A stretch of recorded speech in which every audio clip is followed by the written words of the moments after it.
Hollins. Ms. Hollins, you brought this case before the court. What's going on? Yes, ma'am.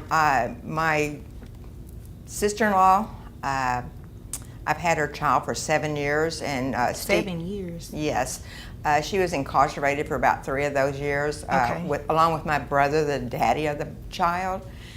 And she's turned her life around, and she's working, but I'm not receiving any child support, and I'm not asking for 7 years worth of child support. But Stevie is 9 years old, and she needs dresses and stuff, and she's at that age that she needs more things and stuff. Okay. And I need help. You know, I'm a vice principal, and I make okay, but I do need the help. Welcome back to Judge Bench, where real-life courtroom drama meets legal education and a touch of humor. Today, we're diving into the memorable and eye-opening case from Support Court with Judge Vonda. B, a case we'll call the case of the holiday. This was no ordinary child support hearing. It quickly turned into a roller coaster of emotions, sarcasm, and surprisingly, roller derby. The episode opens with Judge Vonda B calling the courtroom to order. Miss Holland, the plaintiff, brings a case against her sister-in-law, seeking child support for a child she has raised for the past 7 years. The child's mother, the defendant, was incarcerated for about 3 years, along with her brother, the father of the child. Since then, she has been working and claims to have turned her life around. But while that's commendable, Miss Holland explains she is now seeking support to help with the growing needs of the child, Stevie, who is now 9 years old and requires more financial care, especially for basic necessities, like clothing and hygiene. Miss Holland is a vice principal, and although she has managed to provide for Stevie on her own, she stresses that she does need help now more than ever. Judge Vonda listens intently. I do need the help. I definitely believe you need help as well. Ma'am? Well, I think we all need help in this world. I mean, truthfully. Okay. But, you know. Well, everybody in this world is not Stevie's mom, okay? That's So let's true. talk about Stevie. So What is your plan in terms of financial support? Did you have any plans to give any financial support? Well, first off, I have 3 daughters, including Stevie, and Okay, yes, Stevie congratulations. Well, okay, but Stevie is my pride and my joy, and I understand that she wants her dresses, and she wants her nails painted, and she wants her hair made.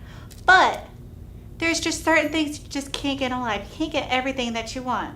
Well, Recognizing the reality that many caregivers face, being left to raise a child without financial support, even when the biological parent is back on their feet. Then comes the defendant's turn. She immediately makes it clear that while she appreciates Stevie and considers her one of her daughters, she believes kids shouldn't always get what they want. Her dismissive attitude about the cost of clothes and necessities raises eyebrows in the courtroom. But what really captures Judge Vonda's attention is the defendant's demeanor and her job. She calls herself a roller derby queen, earning $48,000 a year from her role. Judge Vonda, in her usual witty yet firm tone, questions the throne this queen sits on and begins calculating child support based on her income. you shouldn't get everything that you want. Food, clothes. Yeah, the necessities, I feed ma'am. her What do you, now then. ma'am, excuse me. I need you to address me. Sorry. You do not need to address her. Okay? Okay. So you do understand why you're here today, correct? Yes, ma'am. Okay, so tell me why you're here. I'm here because she wants more money. She wants more money or she wants some money? Because it's my Greedy, I understanding think she you... wants more. No, ma'am. It's not greed to take care of your child. You understand it, right? Yes. The defendant admits she hasn't paid any child support, claiming she has 2 other children to care for. But Judge Vonda reminds her that having other kids does not exempt her from supporting Stevie. Everyone in this world might need help, yes, but not everyone is responsible for Stevie. What's more, the defendant is in school studying to become a social worker, a profession dedicated to helping others. Yet here she is, refusing to help her own child. Irony at its finest.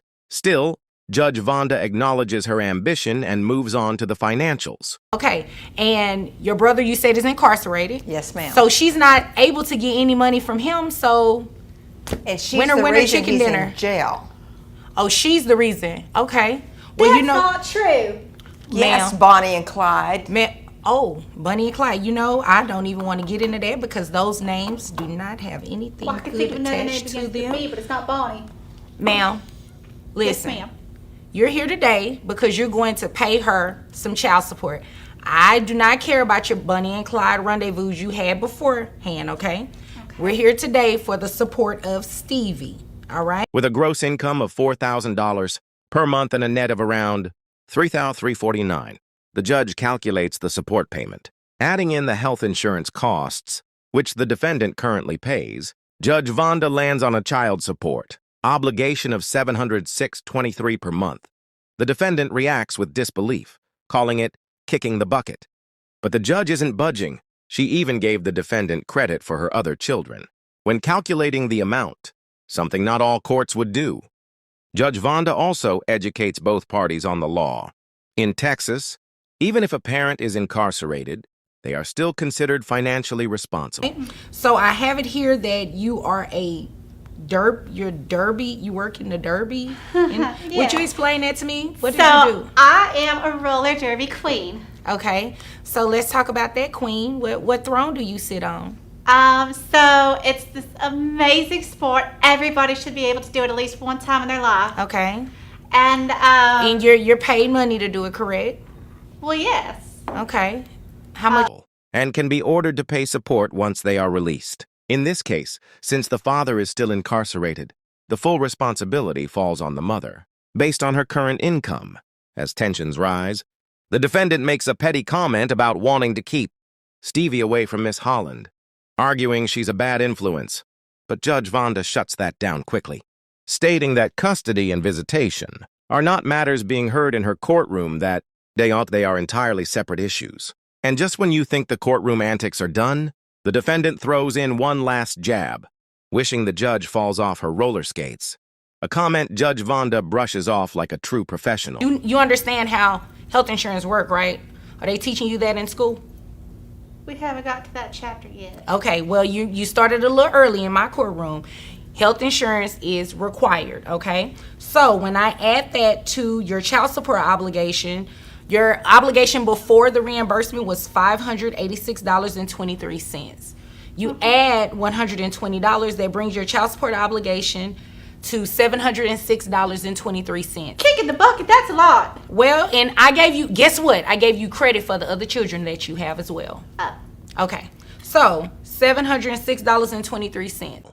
The case ends with a firm ruling, a clear obligation, and an important message.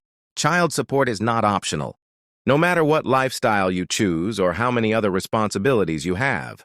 At Judge Bench, we cover real cases with real stakes, showing how the law works and how people navigate the consequences of their choices. This case highlights the responsibilities of parenthood, the value of caregiving, and the role the legal system plays in protecting the best interest of the child. Stevie's story is one of many, and her aunt's commitment to raising her, without support for 7 years, shows strength, resilience, and unconditional love. Thank you for watching this review and breakdown of one of the most entertaining yet informative episodes of Support Court. If you know someone going through a similar situation, share this video with them. It could be the insight or encouragement they need. Be sure to like, comment, and most importantly, subscribe to Judge Bench for more courtroom analysis, legal education, and real-life justice.